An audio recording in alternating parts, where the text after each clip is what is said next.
Hi hello నమస్తే అండి, welcome to our channel Godavari రుచులు.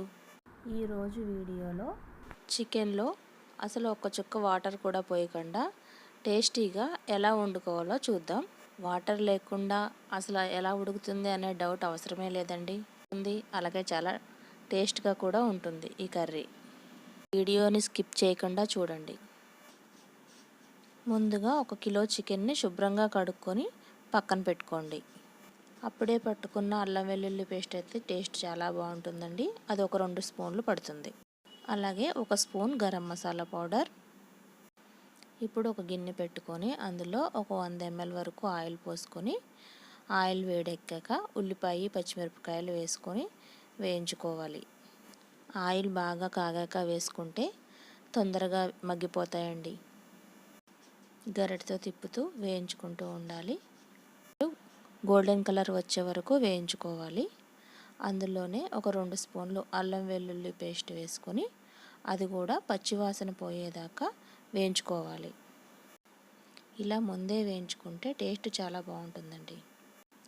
కర్రీలో గ్రేవీ కూడా చాలా టేస్ట్గా ఉంటుంది. ఇలా వేగాక పక్కన పెట్టుకున్న చికెన్ తీసి అది కూడా వేసుకొని బాగా కలపాలి. ఉల్లిపాయ ముక్కలు వేగే వరకు హైలో పెట్టుకున్న చికెన్ వేసాక సిమ్లో పెట్టుకుంటే నీరు వచ్చి చికెన్లో ఉన్న నీరు బయటకు వచ్చి బాగా ఉడుకుతుంది. కలిపాక మూత పెట్టేసి ఒక 10 నిమిషాలు అలాగే ఉంచేయాలి. అప్పుడు అందులోని వాటర్ అంతా బయటకు వచ్చి ముక్క మెత్తగా ఉడుకుతుంది. ఇప్పుడు మూత తీసి దాంట్లో ఉప్పు, కారం, పసుపు వేసి బాగా కలుపుకొని ఉంచాలి. మళ్ళీ మూత పెట్టి ఉంచుకోండి. ఇంట్లో తయారు చేసిన కారం అయితే కూర టేస్టీగా ఉంటుందండి. ఇంట్లో తయారు చేసుకున్న కారం అంటే ధనియాలు, ఉప్పు, జీలకర్ర అన్నీ వేసుకుని చేసుకుంటాం కదండి. ఆ కారం అయితే చాలా బాగుంటుంది. కారం కూడా మిరపకాయలు బాగా కారం ఉన్న కాయలు కాకుండా సమానంగా ఉండే కాయలైతే కారం బాగుంటుంది. ఇప్పుడు అందులో గరం మసాలా 1 స్పూన్ గరం మసాలా వేసుకొని బాగా కలుపుకోండి. చూసారా, ముక్క బాగా ఉడికి ఆయిల్ కూడా పైకి వస్తుంది.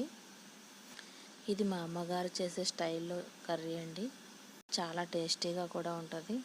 పిల్లలు కూడా చాలా ఇష్టంగా తింటారు. ఇలా లాస్ట్లో కారం వేసుకుంటే బాగుంటుంది కలరు. ఇంకా ఆల్మోస్ట్ కర్రీ అయిపోయినట్లేనండి.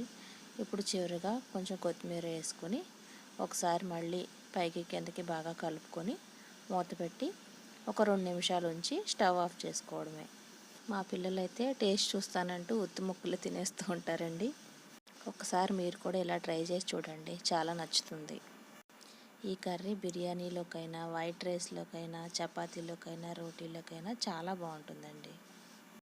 ఇంకొక చిన్న మాట అండి, వినాయక చవితి వస్తుంది కదా, ఇలాంటి లడ్డూలు మేము ఇంట్లోనే తయారు చేస్తూ ఉంటాము. ఎవరికైనా కావాలంటే స్క్రీన్ మీద స్క్రోల్ అవుతున్న నెంబర్కి కాల్ చేసి ఆర్డర్ చేసుకోండి. Please subscribe.